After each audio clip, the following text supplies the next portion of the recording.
Hi, welcome to Chrissy Be Talking.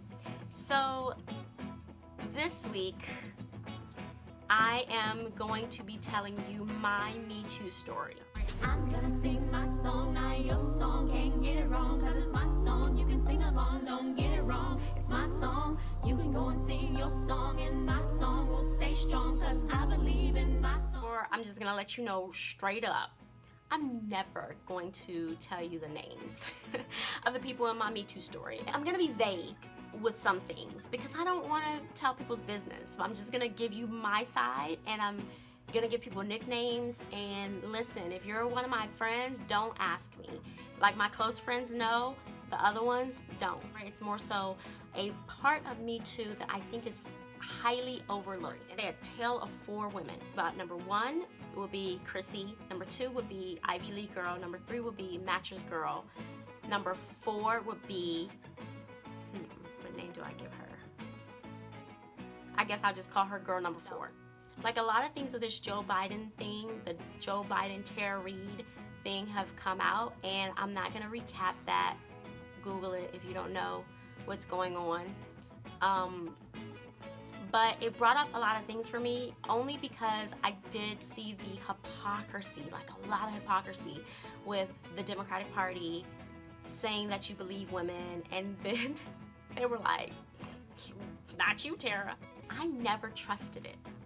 I thought Me Too was great, but I never trusted that Me Too movement. I was like, y'all go ahead, but I'm not going to be saying people's names because y'all are not gonna have me dragged through the mud over some dude that everybody likes. So stick around to the end and I'll tell you this, my opposite Me Too story. So anyway, so I was working at this company, and in my position, I had a partner. And so me and this girl were partners. So, like, we'll call her Ivy League chick. So Ivy League chick was new at the position. And not to say she wasn't good at it. She was very intelligent. But again, I had been doing the position longer, and I was good at it. Better than her, right? So me and Ivy League chick are partners. Like, as far as like at work, we do the same job, we do it together. Now, before she got there, when I first started working at this particular company, my boss was very clear, like in the very beginning, he was like, hey, like he would ask me stuff like, well, what do you like to do in bed? Like, do you like to give head? Do you like to receive head? Like, very, blunt.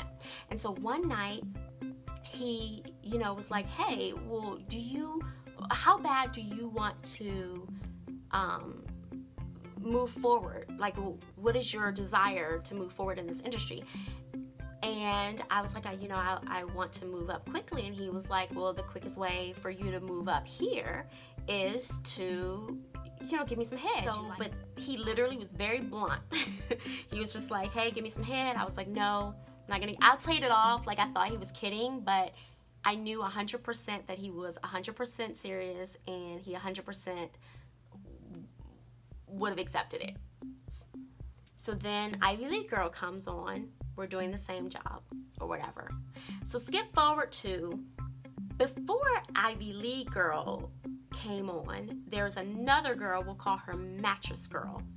So mattress girl had the personality of a rug, like, seriously. And I'm saying this because, like, one night my boss and I were at dinner with this particular client, and it's like we're talking to the client. He makes me call mattress girl, and I'm thinking, why are we calling mattress girl? Like, she has the personality of a fly. Like, it's like it was a really expensive restaurant, so I'm thinking all she's gonna do is add money to the tab. Like, she's not gonna say anything. And lo and behold, she gets to the dinner. It's like literally me entertaining the client as she sits there and eats. So it's so annoying that she was even at this dinner with us, right? So, and then I noticed that would happen a lot. Like, whenever it was someone who was like a client that was like a major client that we were meeting, he would make it so I would call Mattress Girl, and she would just sit there like a log. And mind you, this particular client was a client that needed to contact her for reasons, and they would always contact me. Like, they didn't want to talk to her, but whatever. Okay. And at one point, I had like access to all the records and like the books and everything. And so there was this weird payment going out every month. And I was like, hey, what is this? And my boss is like, don't worry about it. And I'm like, okay. So I worried about it. So I went to go look, and this weird payment was going out to something on behalf of Mattress Girl. So I'm like, okay, she's not that bright. She has a personality of a log, and he's making these payments for her. Okay. So one night, I had left something at the office, and I went back to go get it, and so I go in. I'm sorry, I'm looking. Okay, mind you, let me just remind you again that some of this has to be vague, because if I'm too specific, it's just so easy to figure out. So that's why I have to be way more vague about things. So just know that that's what I'm doing. I'm trying to figure out like how to say things in a way where I'm not giving away people's business or making it too obvious. So anyway, get to the office, and someone's in there, right? And like in one of the office, there's an air mattress, and Mattress Girl, that's why I call her Mattress Girl, is having sex with my boss, who is married. When I tell you I didn't even get what I was supposed to get, I just like was so quiet, and I left, and I never said anything to anyone. I mean, I did tell, a couple of my friends, but you know what I'm saying. But I'm saying as far as like in that circle of people who would have known, I never said anything. I was like, oof. But I saw it with my eyes on the air mattress in the office, right? Okay. Now skip forward to, so like basically a life-changing position comes up. So it's just a life-changing position. So like if I would have gotten this position, it would have changed my life. Like whoever gets this position, it changes your life because it's such a great opportunity. So Ivy League calls me up and tells me this story. Here's what she tells me. She's like, Chrissy, our boss took her out to this specific place, this restaurant that had it's like a restaurant, but it has a hotel, right? And they did all this stuff together, work stuff, and then they go to this restaurant with the hotel, and then at the table, he offers her this particular position. And then he says very bluntly that he got a room in the hotel and that she needed to go, have sex with him for this position. And she's, of course, Ivy League chick is like, no, I'm not going to do that. And then she told me that he proceeded to tell her how, if she wanted to get ahead, this is what she needed to do. And that this was a life-changing position, and she needed to make the best decision for her, but he wasn't going to be dealing with her if she didn't, go basically sleep with him. And so she said no, and, she didn't do it. And after that conversation, she doesn't even work in the particular industry anymore that I'm talking about. Say girl number 4 is not the type for this boss as far as, looks are concerned. Number 4 is not his type. She wasn't a hard worker. She wasn't a not hard worker. She's a harder worker than Mattress Girl. To me, her and Ivy League are the same. Of course, I think I'm better than all of them. It is what it is. Just my opinion. But that's the order. So, of course, girl number 4 did not get the position that the boss had available. I'm sure you know by now who got it. Mattress Girl. And funny enough, the thing that's even making me tell this story is because when I look up Mattress Girl's name, like at this point, like at that point in my career, there's no way that anybody could look at my resume and Mattress Girl's resume and be like, oh, they're gonna pick Mattress Girl over me. Like, it wouldn't happen because she was a brick. So you can't hire a brick. But I mean, either way, it was just like intelligence levels, work levels, it wasn't going to happen. She would never get a position over me, all things being equal. But now, when I Google Mattress Girl has it going on. And so my Me Too story and that is that this is the heart of this, is that things that that no one talks about in this whole Me Too world is that it hurts other women too.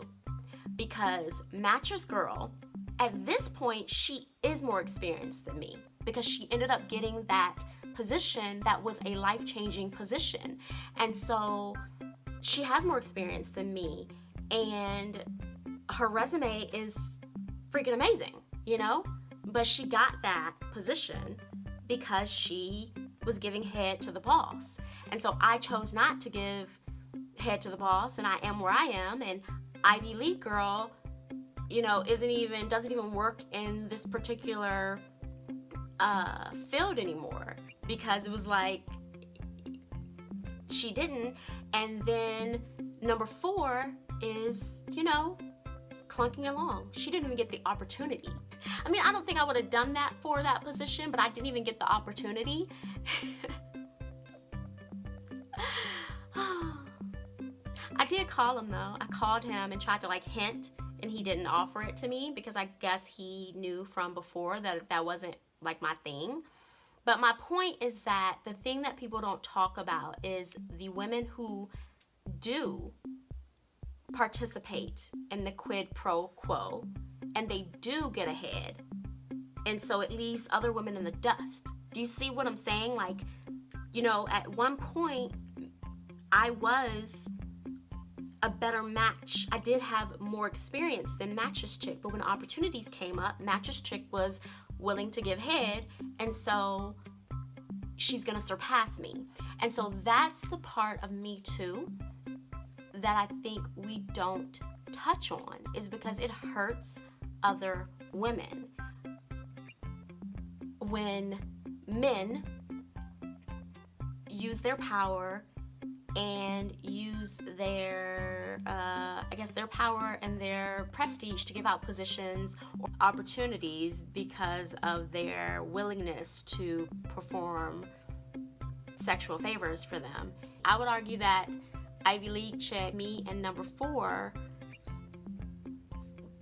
we never got the benefits that Mattress Chick got, and she is further along in her career than any of us.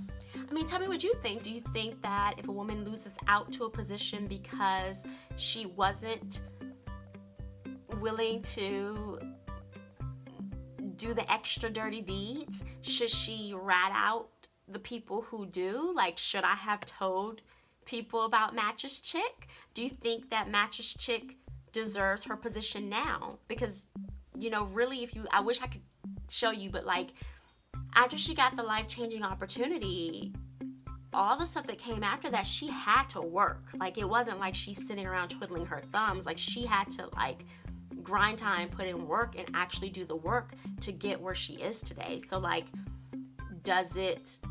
is it negated now because she got her first opportunity because of doing the tit for tat, quid pro quo?